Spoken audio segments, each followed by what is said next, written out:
Hello! ఈరోజు veg sandwich ఈజీగా ఎలా చేసుకోవాలో చేసి చూపిస్తా. ఫ్రెష్‌గా ఉండే శాండ్‌విచ్ బ్రెడ్ తీసుకొని ఆరిగానో, చిల్లీ ఫ్లేక్స్, 3 మసాలా కూడా నేను యూజ్ చేస్తున్నాను. గ్రీన్ చిల్లీ, టొమాటో, ఆనియన్ అంతే కావాల్సినవి. బటర్ క్యూబ్స్ ఉంటాయి కదండీ! బటర్ క్యూబ్స్ ప్యాన్‌లో వేసి వేడి చేసుకోవాలి. అది వేడెక్కాక గ్రీన్ చిల్లీ చిన్న చిన్నగా తరుముకున్నవి వేసి బాగా వేగాక ఆనియన్ వేయిస్తా.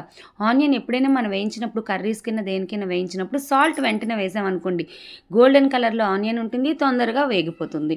అది వేగాక టొమాటో కూడా కట్ చేసినవి ఉన్నాయి కదా! ఆ టొమాటో కూడా ఈ ఆనియన్ దాంట్లోనే వేసేసి మంచిగా వేయించుకోవాలి.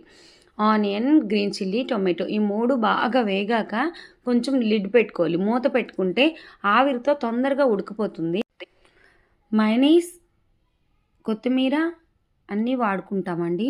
ఫస్ట్ చిల్లీ ఫ్లేక్స్ వేసుకున్నాము. బాగా ఉడికిపోయిన తర్వాత చిల్లీ ఫ్లేక్స్ వేసుకున్నాము. తర్వాత ఆరిగానో వేసుకున్నాను. 3 మసాలా కూడా వేసేసాను. టొమాటో కెచప్ కూడా వేసాను.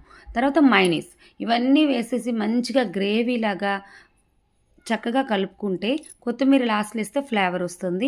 ఇవన్నీ వేసేసి స్టఫ్ మనం శాండ్‌విచ్‌కి యూజ్ చేసే స్టఫ్‌ని రెడీ చేసుకున్నట్టనమాట. చూడండి ఎంత బావుందో రెడీ అయింది. ఇప్పుడు పాన్ వేడి చేసుకొని నేను నేతితో కాలుస్తున్నాను. నెయ్యి, బటర్ దేనితోనైనా మనం కాల్చుకోవచ్చు బ్రెడ్. నేను నేతితో కాల్చుకున్నాను. పాన్ వేడి చేసుకొని చక్కగా 2 వైపులా నేతితో రోస్ట్ చేసుకోవాలి.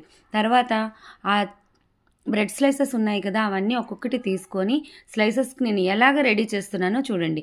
ఫస్ట్ బ్రెడ్ స్లైసెస్‌కి ఫస్ట్ టొమాటో కెచప్ అన్నీ అప్లై చేసి నీట్‌గా అప్లై చేసుకున్న తర్వాత చీజ్ స్లైస్ ఉంది కదా! చీజ్ స్లైస్ వేసుకొని ఇప్పుడు ఏ స్టఫ్ అయితే ప్రిపేర్ చేసుకున్నానో ఆ స్టఫ్ కూడా దాని మీద వేసుకున్నాను. ఇదంతా అయిపోయాక ఆలివ్స్ మన టాపింగ్స్ మనకు నచ్చినవి వేసుకోవచ్చండి. నేను ఆలివ్స్ వేసుకున్నాను.